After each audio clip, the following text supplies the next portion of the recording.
Hello. Hello, everybody watching at home. Welcome to the Kill Your Darlings Highbrow versus Lowbrow Cultural Showdown, Round 2. I'm Veronica Sullivan, online editor for Kill Your Darlings, and it is a very great privilege to be hosting this seriously epic rematch of last year's Highbrow-Lowbrow battle, which was held at the Emerging Writers Festival in Melbourne. We're really excited to be running this event with the Digital Writers Festival and excited about the opportunities it offers to take the timeless battle between high and low culture to a global level. So tonight, as our brave and brilliant writers defend their favourite forms of culture, we really want everyone watching to get involved. Tweet us on the hashtag, which is hashtag DWF15, and tell us which side you think is winning as the battle goes on. Help me to decide whether the ultimate winner will be The Life of the Mind or The Life of the Deluxe Sex and the City box set on the couch. They both sound so delightful in their different ways. This battle will have 3 rounds, with 6 writers, each defending the high or low products of their field. Tonight, we'll be looking at video games, films, and books. We'll get started very shortly, but first I'm going to introduce our competitors. So firstly, in our book round, we'll have Angela Meyer defending Highbrow books. Angela is the author of a collection of flash fiction, Captives, and the editor of the eerie anthology, The Great Unknown. Hi, Ange. Hi. Rebutting Angela will be Lisa Dempster defending Lowbrow books. Lisa is the artistic director and CEO of the Melbourne Writers Festival. Hi, Lisa. G'day. Next will be Katie Williams defending Lowbrow games. Katie is the Killings, which is the blog of Kill Your Darling. She's our gaming and technology columnist. She's also written for numerous print and online publications about gaming. And in 2013, she was co-director of the Free Play Independent Games Festival. And she's also coming to us from the States at the very early hours of the morning. Hi, Katie. Hello. Sizing up against Katie will be Dan Golding, who will be defending Highbrow games. Dan is a critic, academic, and the current director of the Free Play Independent Games Festival. So there's a bit of a free play battle happening here as well. Recently, Dan wrote and presented a short history of video games for ABC Radio National, and he also completed his PhD in games at the School of Culture and Communication at the Uni of Melbourne. Hello, Dan. Hi. And then in our third and final round, Annabelle Brady-Brown will be defending Highbrow film. Annabelle is a Melbourne-based writer and the co-editor of the Fireflies film zine, and also the Lifted Brows digital magazine. Hi, Annabelle. Hello. Closing us out as Annabelle's opponent will be the lovely and very lowbrow Sian Campbell, defending Lowbrow film. Sian is a freelance writer and the editor-in-chief of Scum Mag. Hi, Sian. Hi. And now let the battle begin. First up, we have Angela Meyer, aka Literary Minded. Angela reads very widely, and she shares a lot of her fantastic literary experiences on her blog and in her criticism. She's also a commissioning editor, so it's actually her job to assess whether books are worth publishing on or not. I think that makes her pretty well suited to her task here. And now it's time for Angela Meyer defending highbrow literature. Okay, thank you for having me. So, highbrow literature, what is it? I'm going to explain and at the same time argue its case over books of the lowbrow variety. Highbrow literature is often part of a movement, but not part of a trend. Virginia Woolf is a modernist, Italo Calvino a postmodernist, Albert Camus, who's on my shirt, is an absurdist. E.L. James is a capitalist. No, we shouldn't always rag on the same book. When I say lowbrow tonight, I'm thinking of a curled yellow paperback shoved in the bottom of a backpack you took on a dirty weekend, read over eggs and a Bloody Mary, tinged with creeping regret. It's easy, though. It takes you out of your head. But it won't give you any insight into why you're there in the first place. All literature strives to engage our emotions, our physical senses, and our intellect in different ways. But a highbrow book engages different parts of us simultaneously. Sometimes this movement, to use that word again, creeps up on us due to the fine skill of the writer. We may be intellectually enjoying a dark joke while sensing the cold of a room in which a character sits and feeling something else, like a hook deep in our stomachs. And when we put the book down at the end, there may not be that kind of tipsy rush you get at after the satisfying ending of a romance or a thriller, but there can be a deeper fissure. A highbrow book can crack your soul right open. So highbrow books have a level of complexity that lowbrow books don't. They have layers. There's text and there's subtext. In a lowbrow book, the author keeps the characters' emotions and their motivations close to the surface. In a highbrow book, we can't always trust the renderings of the characters' inner lives. We get all of them and we get none of them, as we do with people in real life. Also, beneath these complex renderings of Orlando and Hamlet or Humbert Humbert, we might be shocked to find that there we are, come up to meet the page. In a highbrow book, there's room for us to react and think and stretch and remember, because the author is not holding our hand as they would in a more plot-based lowbrow book. Here, there are well springs and there are mines. Besides this layering and complexity to the characters and events, highbrow books are heterogeneous in their subjects and characters. There's variety.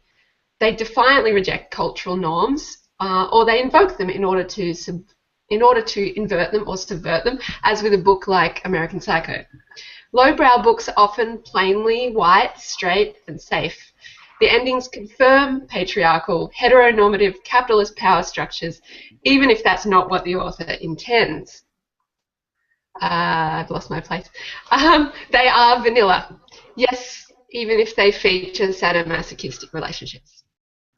The genres that often break free of this, that can be lumped with lowbrow, often would be the speculative. Though someone like Margaret Atwood or Angela Carter I would steal for my highbrow argument due to the intellectual complexity of their works.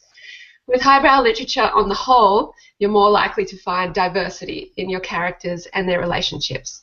How about a 300-year-old individual who changes from man to woman and later often dresses as both? Or how about the works of Booker Prize winner Alan Hollinghurst? Darkly erotic stories with gay characters and several layers of politics in The Line of Beauty, or complex notions of memory in The Stranger's Child. So, see, the smut is even more interesting in highbrow literature, not just because it's diverse, but because there's always an undercurrent. We can be base, and we can think about what it means to be based, to be both animal and intellectual. We may see the body in a carnal scene as desiring and desired, while simultaneously contemplating, often below the surface as we read, notions of power or of function or of time passing. The body acts, the body will break down over time. And again, there we are in our own bodies, reading, desiring, aging. Peter Walsh enters a room and thinks Clarissa Dalloway looks older. Clarissa looks at Peter and thinks he's just the same. It's a tiny, poignant moment in a novel full of them. We're invited to notice the contrast between their reactions, to notice the subtext. Life is full of these moments of not saying, and highbrow literature, which often draws attention to its own construction, captures some truth of our inability to truly communicate with one another. I know these are broad generalizations of a range of different types of books, but it's another overarching idea I can gather up when I put my favorite highbrow reads together. They somehow communicate what I can't say and what you can't, what we'll never be able to. The depth of the silence between the words is so great compared to in a lowbrow book, and that is truthful.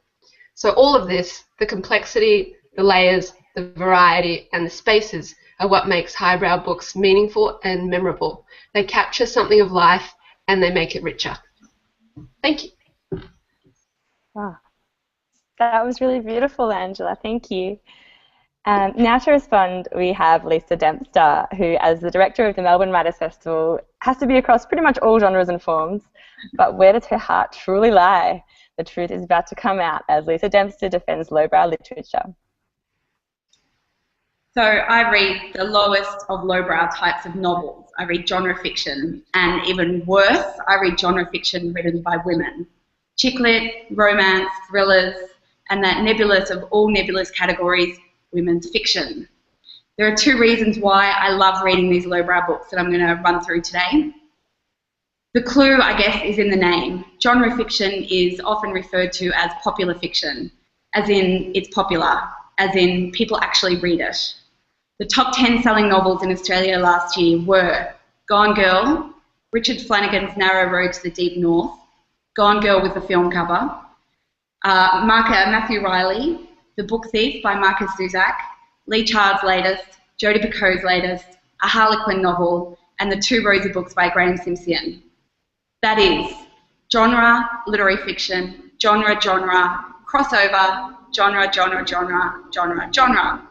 846,000 people bought these books, and that's before we even factor in Amazon sales. And despite being books that one would buy in an airport, which is for some reason code for trash or lowbrow, probably over 1 million people read those 10 books. That's 1 in 20 Australians. And they read them because they're interesting, entertaining novels.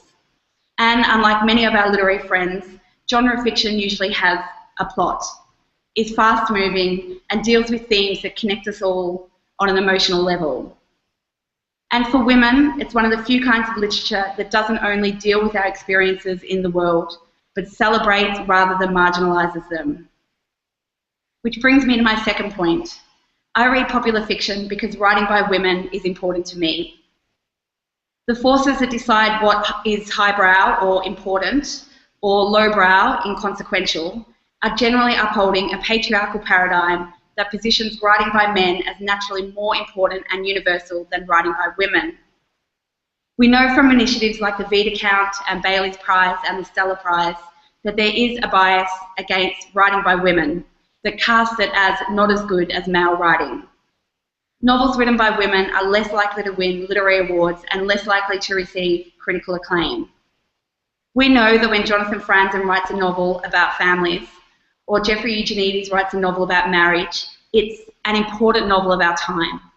But when Meg Wolitzer or Leanne Moriarty do, it's good women's fiction, i.e. it's good for that group of marginal readers, women, to engage with, but not important enough to be considered alongside more so-called highbrow novels.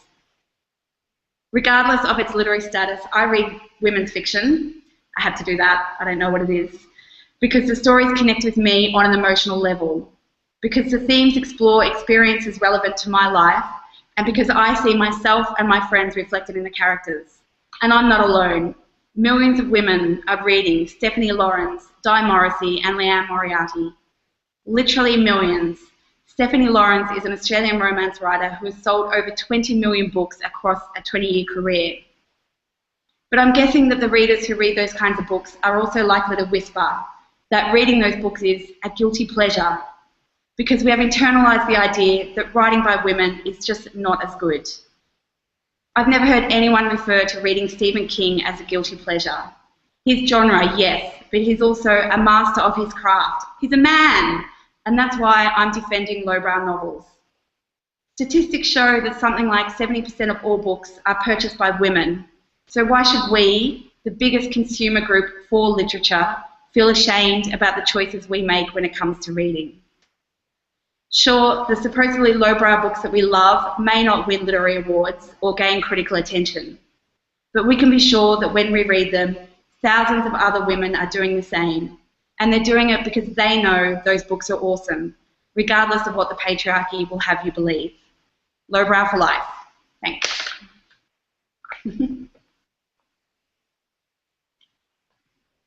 Amazing. We're at the end of our first round. I don't know if anyone else was convinced, but they were both pretty compelling cases, taking in broader cultural ideas about value and worth and the bloody patriarchy.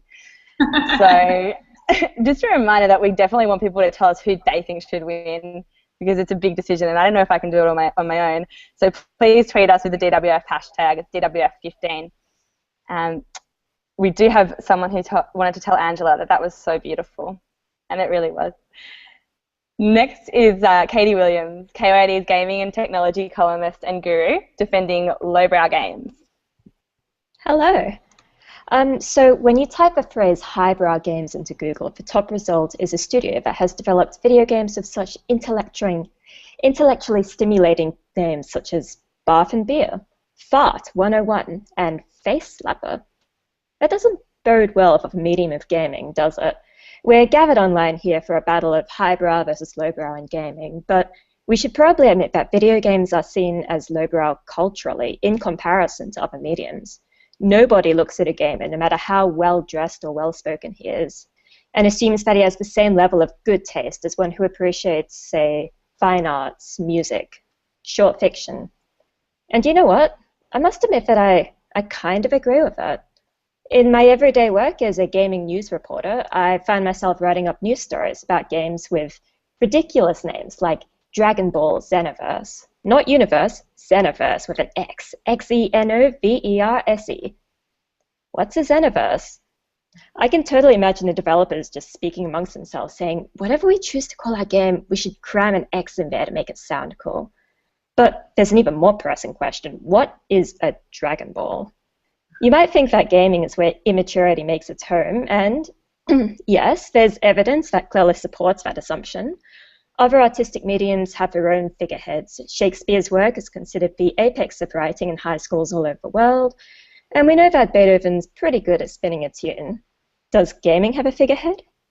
Embarrassingly, it's probably Mario, a vaguely racist caricature of an Italian plumber who rides a dinosaur, eats mushrooms that mysteriously grant him super strength, and bounces blithely between what looks like giant sewage pipes.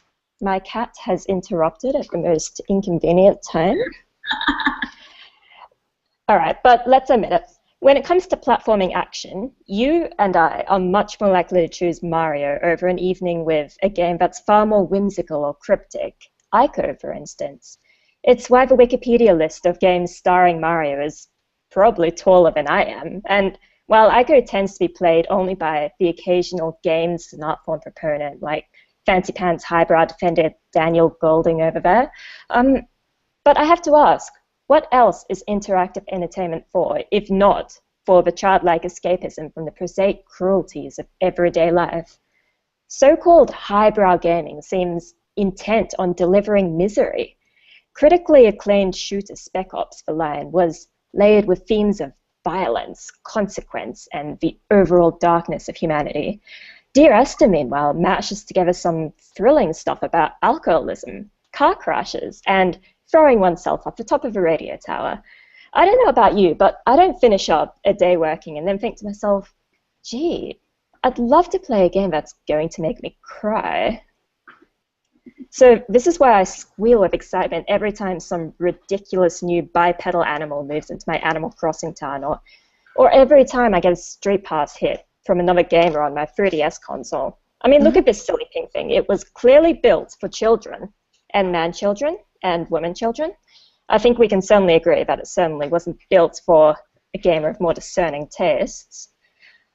Games like The Last of Us might be gritty and real, sure, but come on, there's enough grit and reality in my own kitchen. This is why we need the ridiculous joys that lowbrow gaming offers us, like riding around on the back of a slack-jawed dinosaur. The genius of interactive mediums is that they allow us to step into another world for a while. It's lowbrow gaming, not highbrow. Lowbrow gaming so readily welcomes us into other universes. You could even say we could enter other Xenoverses. So that's my argument. Thank you. Your turn, Dan. Oh, them fighting words.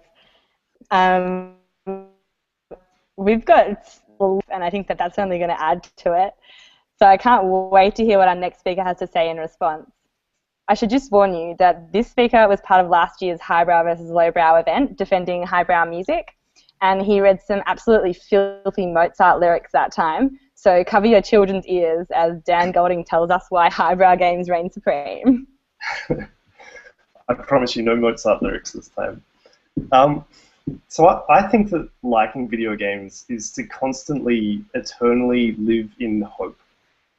Actually, liking video games is a really strange thing. I think that if you speak to anyone who's into games, or at least anyone you kind of think is into games, and you really probe their taste, really pull it apart, you'll find this amazing mass of contradictions, of love and hate all rolled into one thing together. It's like this self-effacing, narcissistic thing. People love video games, and they also really hate video games. This isn't just like a hypothetical sort of rhetorical thing. Find someone who loves one of those big budget American military shooter games, and they might tell you that they love the competition, the way that these games blow your senses away, maybe even a sense of community among people who play it. But they might also tell you that they hate the fact that other people are making games about like feelings, right? Or that the games community also calls out and criticizes military shooters for basically being military shooters, right? Equally, find someone who obsessively follows the independent game scene, and you might find someone who's routinely disappointed at how the most visible games often end up pretty violent. Often, misogynistic, racist, homophobic, you name it. They have a different idea of what video games can be, maybe something a bit more human. And so they love video games, but they also hate video games. So there's this way of thinking about video games, of approaching games, that's imbued with a kind of loathing. People give themselves pseudonyms like the cynical gamer or the angry gamer. These are people, look them up. Actually, maybe don't. It even sort of extends to those of us in academia. Once I told a family friend that I was writing a PhD on video games, and she was overcome with actual tears of laughter, like body-shaking tears of laughter. And I couldn't help thinking that a little part of me kind of agreed with her. Games can be kind of ridiculous and ephemeral, as Katie's already pointed out. When I've told others, of an older generation about games, sometimes they respond with, I think games are infantile and disgusting. And I often think, you know what? Yeah, okay, fair enough. But I also love video games. I love a video game called Proteus, where you just walk around this beautiful island of color and sound that's randomly generated every time. Your experience is your own as much as the game's, and it disappears after you close it down. I love a video game called Journey, where you connect with another random and anonymous player from somewhere around the world and go on this abstract and sort of universalized hero's quest. You don't find out who you've been playing with until the game's over, and by that stage you've created this kind of bond with them. It's, I don't know, like the grace of online compassion and humanness, which is very rarely else found online. I love a game called Assassin's Creed 4, Black Flag, which I usually describe as like an Errol Flynn simulator, where you play as a pirate singing sea shanties, firing on man of wars, boarding and capturing ships, that kind of thing. It's pure escapism, the love of being able to go somewhere sitting down.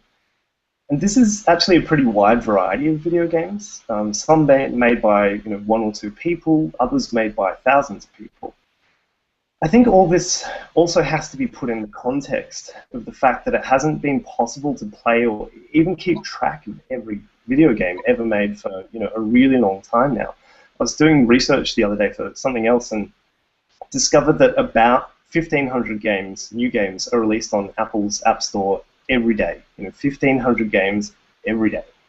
So I think it's really worth asking what we actually mean when we say high culture when it comes to games, because taste doesn't really work like that for games. It can't work like that.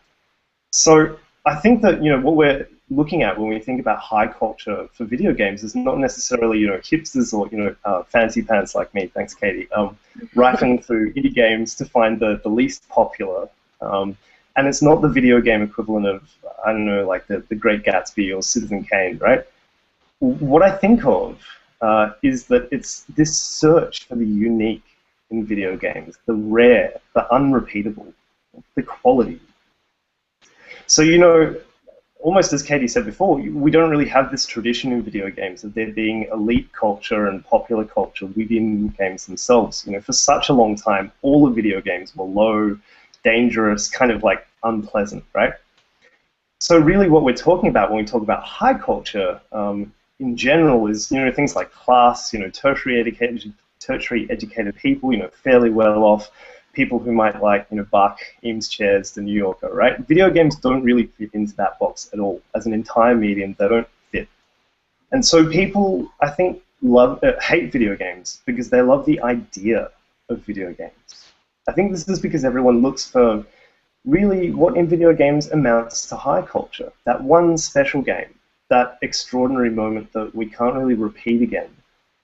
Maybe that moment's got a bespoke feel about it, the one person made this for me sort of feeling. But video games are also a kind of a weird thing, right? So maybe it's also a game that's made by 100, 1,000 people, but it connects with someone, it does something special. And this is what I think people look for in games. And it's why liking video games is such a contradictory, such a strange thing. You love this nugget of an idea of what video games can be that's rarely ever lived up to. So I think this is actually our high culture, video games high culture. It's beyond the norm. It's not, it's not the 1,500 new games uploaded to the App Store every day. It's special, and it's what people love, and I guess it's what I love. Thank you. That was really lovely as well, Dan. Thank you.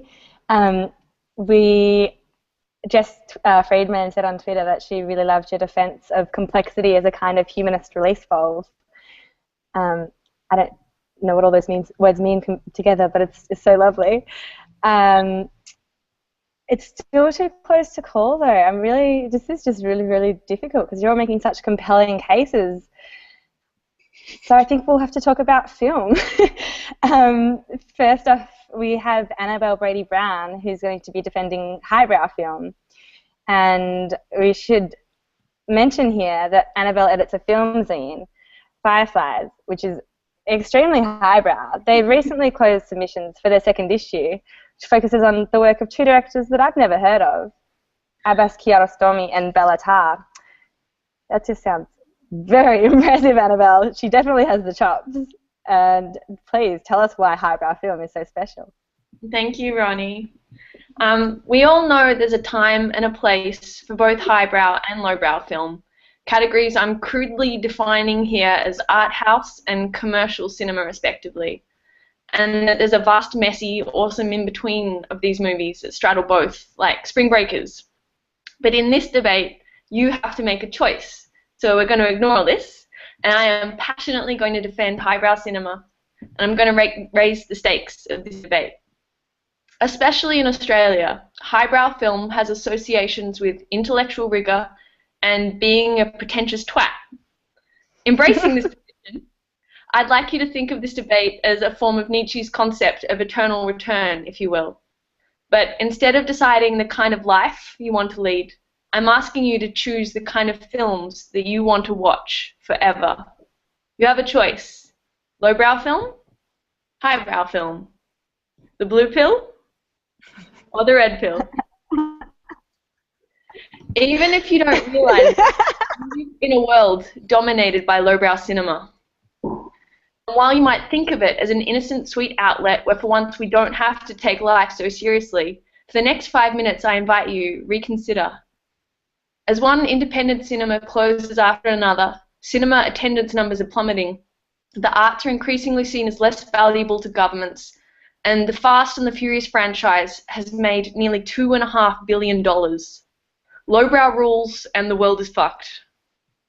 This matters because cinema is a powerful medium. Going to the movies, be it a Love Diaz epic or a Michael Bay blockbuster, is an act of submission. You hand over $15 and the whole mash of your brain, senses, heart, dreams for 90 minutes. Susan Sontag likens the experience of watching a movie to kidnapping. David Foster Wallace extends this idea, saying, part of the magic of going to a movie is surrendering to it, letting it dominate you.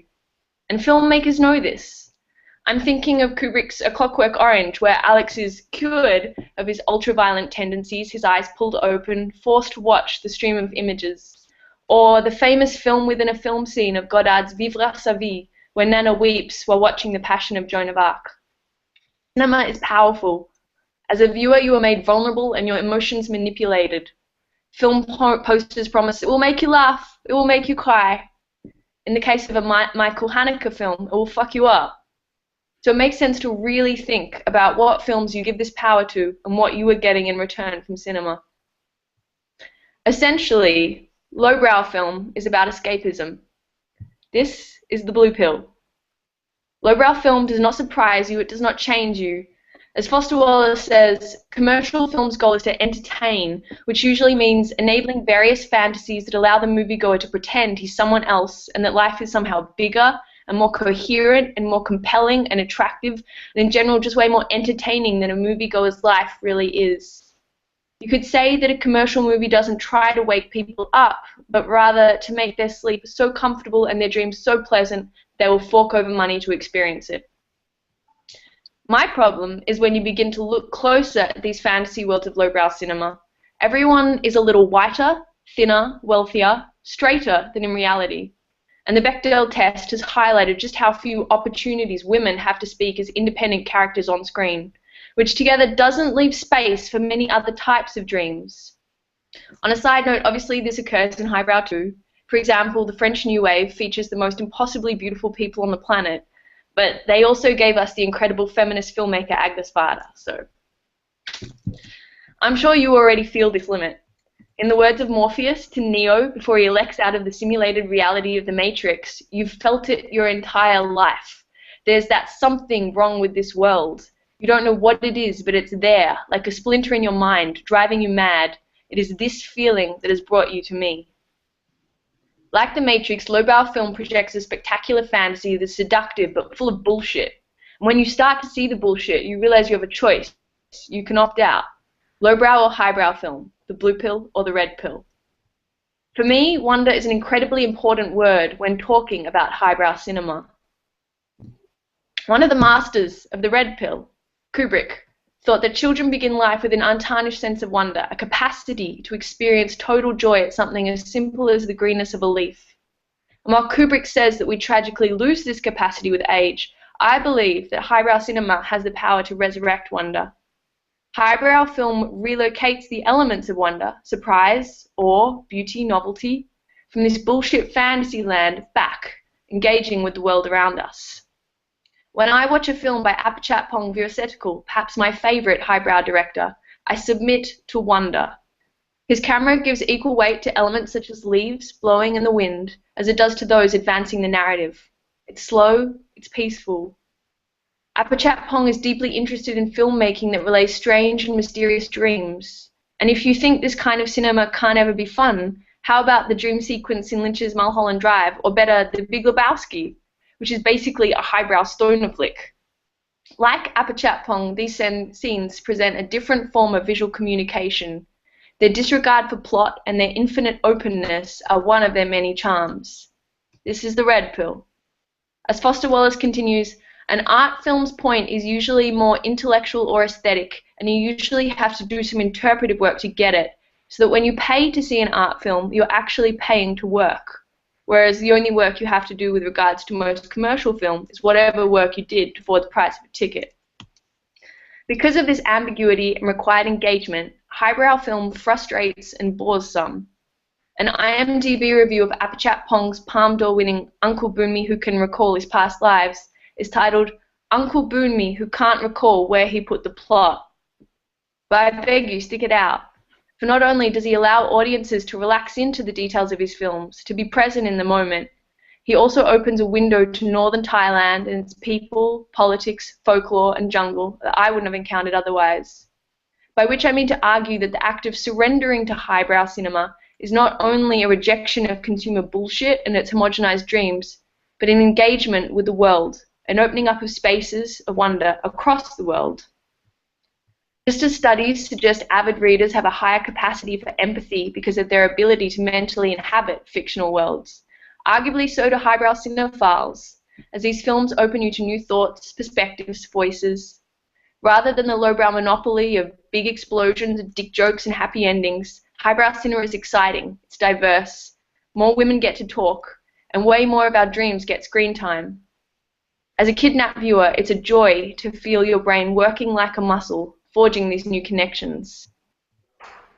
There's still so much cinema out there for me to watch, but thanks to highbrow film, when I think of Iran, I now see Kiarostami's deep jeep, roaming dusty hills in the countryside. Claire Denis has shown me gorgeous, agonized, desiring bodies.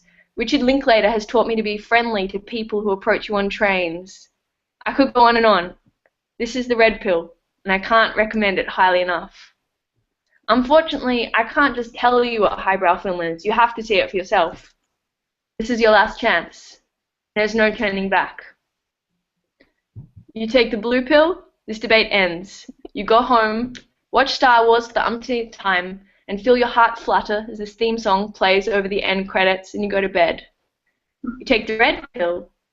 You visit the Cinematheque, you join your local art house video shop, and you see how much wonder highbrow cinema brings to your world. Thank you. Thank you, Annabelle. I feel like I totally want to take the red pill and be dominated by highbrow films.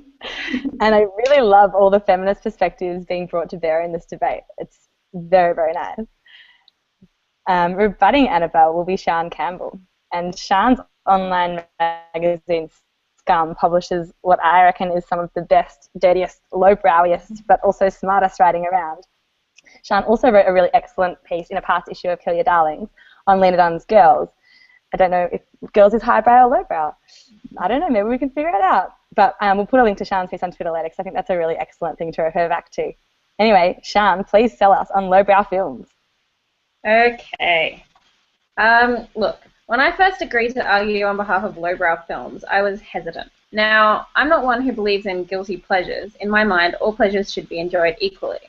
I am an unashamed lover of power ballads, trashy pop punk, and daggy parent rock. My top 25 most played on iTunes features Lady Gaga, Hanson, One Direction, and a mashup from the movie Pitch Perfect, alongside slightly more esteemed selections.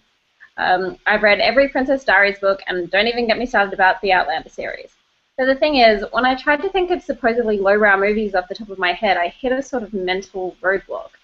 I rated my own movie collection. Was Mallrats lowbrow? What about Bend It Like Beckham? You've Got Mail? Surely all of these movies have a tangible cultural value.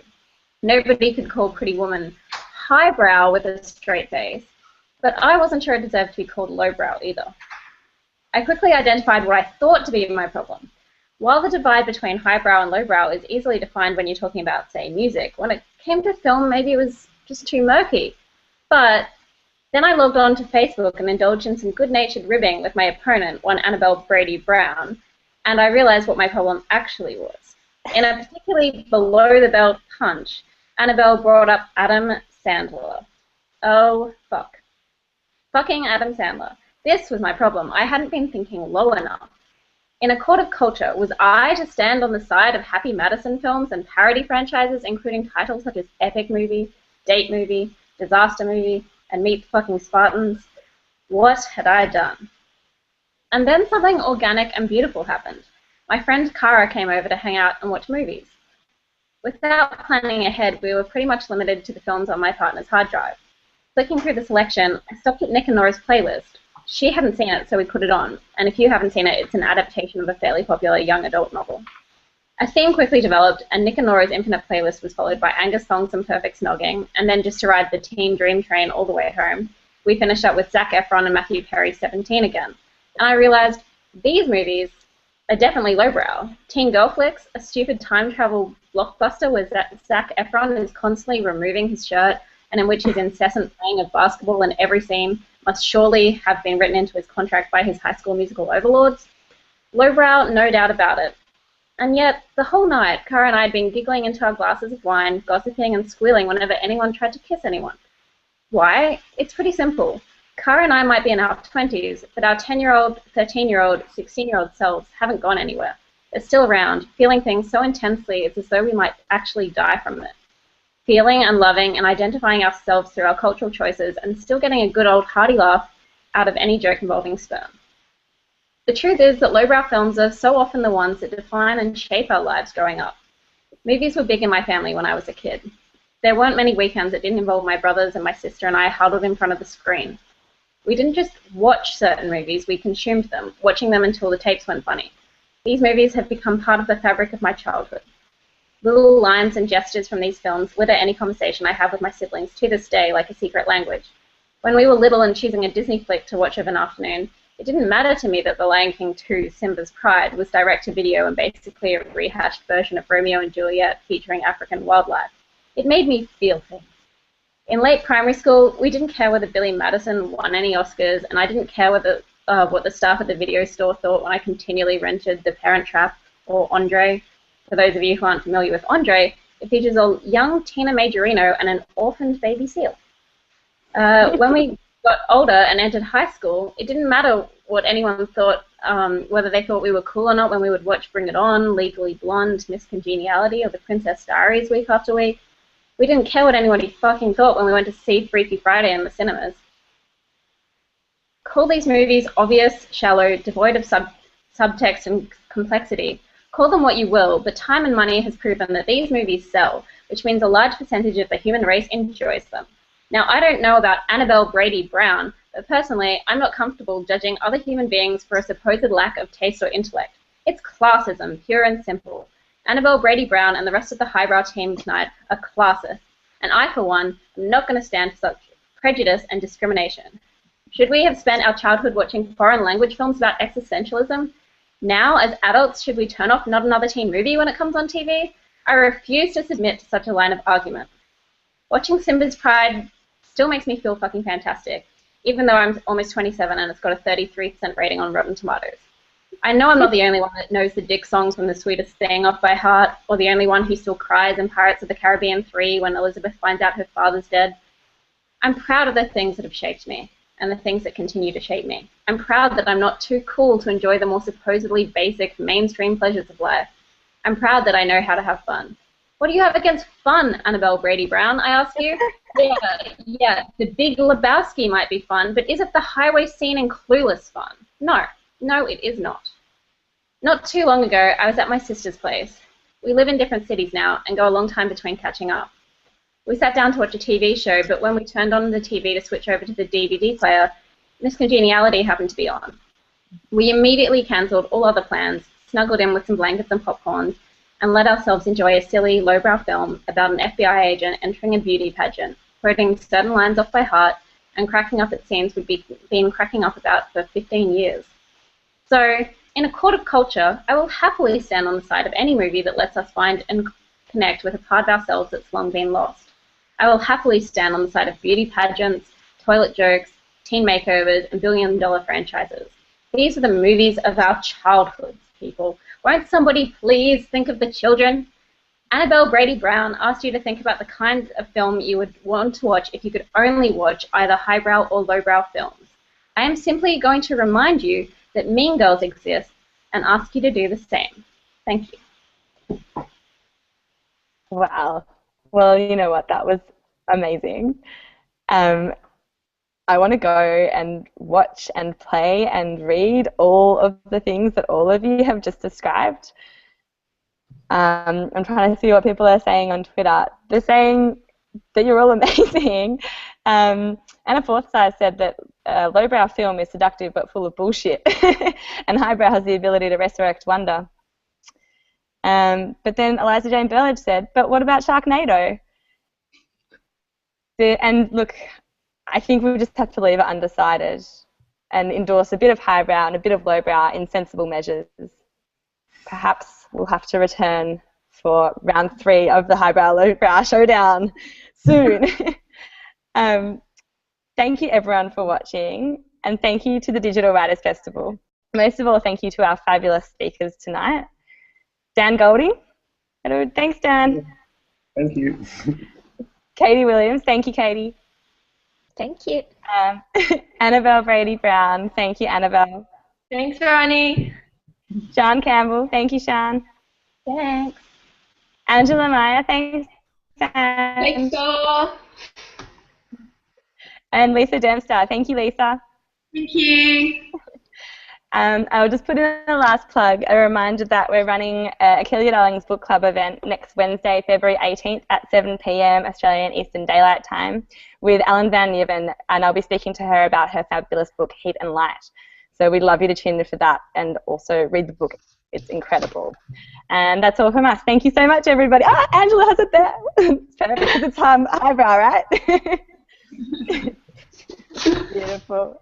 All right, goodbye. Thanks, everyone, for watching. Thank you. Good night. Good night.